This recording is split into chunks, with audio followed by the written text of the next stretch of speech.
اپنے گھروں کی معاشرت نبی والی لاؤ، ایک دوسرے کی تعریف کرو، ایک دوسرے کی حوصلہ افزائی کرو۔ سبحان اللہ، اللہ کے نبی گھر آئے، ام سلمہ کے گھر کی باری، کھانے کو کچھ نہیں، پکایا کچھ ہے ہی کچھ نہیں، تو خامد و محمد مصطفیٰ جیسا اور آگے کھانا تیار نہ ہو تو بیوی کے دل پہ کیا گزرے گی؟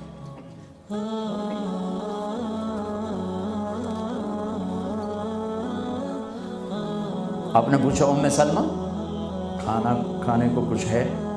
تو ایک دم انہوں نے بہت ہی ندامت لجاجت کے ساتھ کہا، یا رسول اللہ کچھ نہیں ہے، یہ سرکہ پڑا ہوا ہے۔ اب سرکہ کیا کہتے ہیں انگریزی میں؟ ونیگر، شاید کسی کو سرکہ سمجھ میں نہ آئے، ایسی چیز ہے ایک ڈراپ یہاں رکھو تو تمہاری زبان جل جائے گی، ہاف ٹی سپون لو تو تمہارا سارا گلا چیر کے رکھ دے گا۔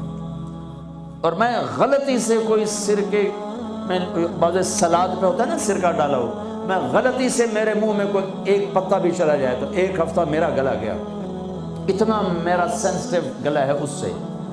سرکہ کوئی کھانے کی چیز؟ انہوں نے تو عاجز، یا رسول اللہ بھائی ایک سرکہ ہے، ہائے ہائے ہائے ہائے۔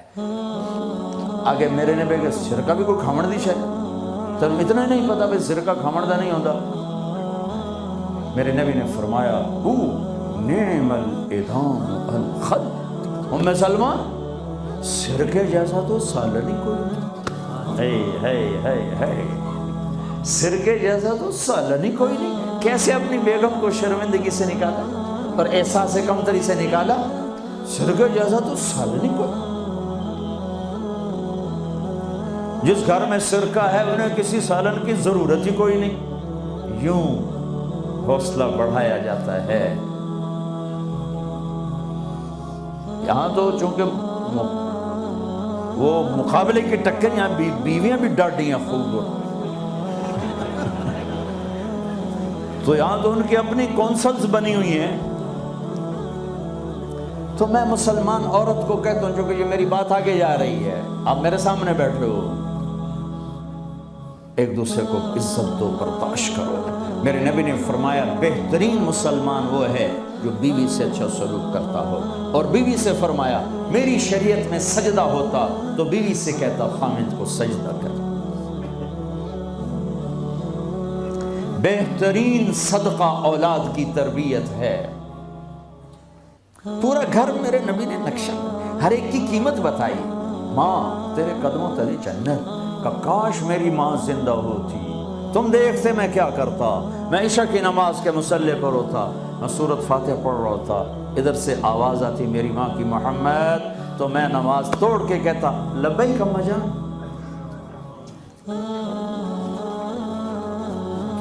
باپ کا تیرے جنت کا دروازہ ہے، باپ تیری جنت کا دروازہ ہے، کھولنا توڑنا نہیں، کھولنا توڑنا نہیں۔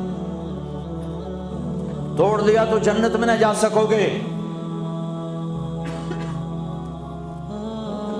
سب سے بہترین مسلمان جو بیوی سے اچھا سلوک ہے، سب سے بہترین عورت جو اپنے خامند کی منشا کو دیکھے۔ پھر آپ نے ایک عجب بات فرمائی جو معاشرے میں بہت بوجھ بنتا ہے جس کا، ہاں بھائی تمہیں ایسا صدقہ بتاؤں جس سے بڑھ کے کوئی صدقہ نہیں، تمہیں ایسا صدقہ بتاؤں جس سے بڑھ کے کوئی صدقہ نہیں۔ انہوں نے کہا جی کیا؟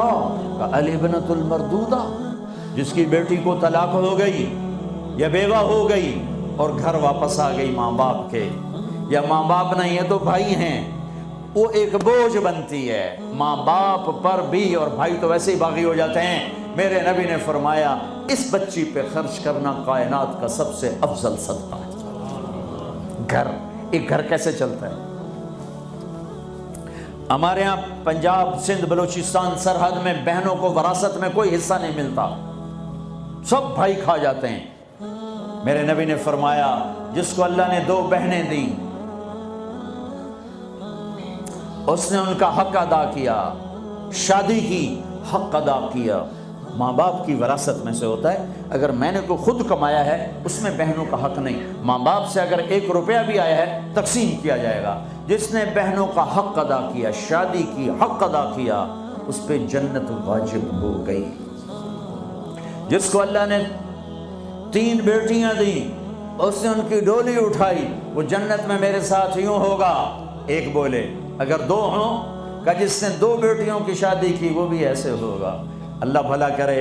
ایک صحابی کا کہ جس کی 1 ہو، کہ جس کی 1 ہے، اگر اس نے اس کو عزت سے رخصت کیا تو وہ بھی میرے ساتھ ایسے ہی ہوگا. پھر کئی بچیوں کو طلاق پڑی ہے کہ اس کو بیٹا نہیں ہوتا. یہاں آنے سے پہلے کا واقعہ، پنڈی سے بچی رو رو برا حال اس کا.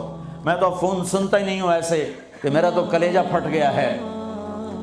ہے کہنے لگی کہ سسرال نے کہا تھا بیٹی ہوئی تو طلاق دے دیں. میں نے کہا اس میں میرا کیا قصور ہے، اور بیٹی ہی ہوئی اور مجھے طلاق پڑ گئی اور میں گھر آ گئی 22 سال کی عمر. بیٹی دینے والا اللہ اور ظلم کرنے والا سسرال. میرے نبی کو اللہ نے بیٹے دے کے اٹھا لیے. قاسم اٹھا لیے، عبداللہ اٹھا لیے، ابراہیم اٹھا لیے. 4 بیٹیاں دی، 3 زندگی میں اٹھا لی. زینب، ام کلثوم، رقیہ، تینوں آنکھوں کے سامنے چلی گئیں. فاطمہ سے نسل چلی. آپ نے فرمایا لوگوں کی نسل بیٹے سے چلتی ہے، میری نسل میری بیٹی فاطمہ سے چلی. اس لعنت کو دھویا.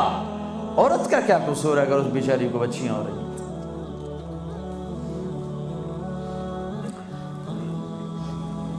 جس نے اپنی بہنوں کو حق ادا کیا، جس نے بیٹیوں کو ڈولے میں بٹھایا، ان کا حق ادا کیا، کہ جنت میں یوں ہو جائے گا.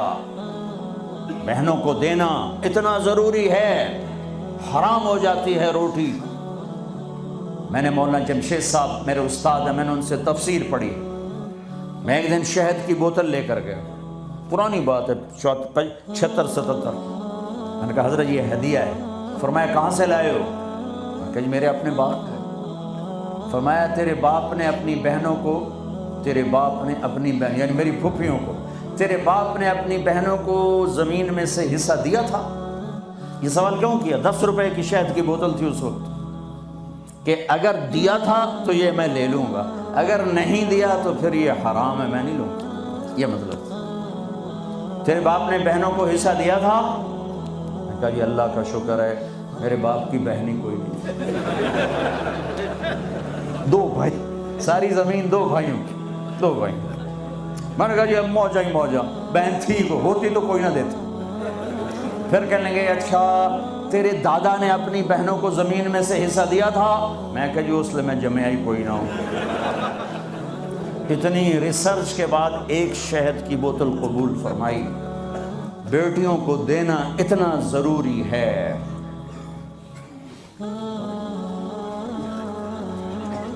میں اپنے نبی والی معاشرت قائم کرو، اپنے نبی والی معاشرت قائم کرو.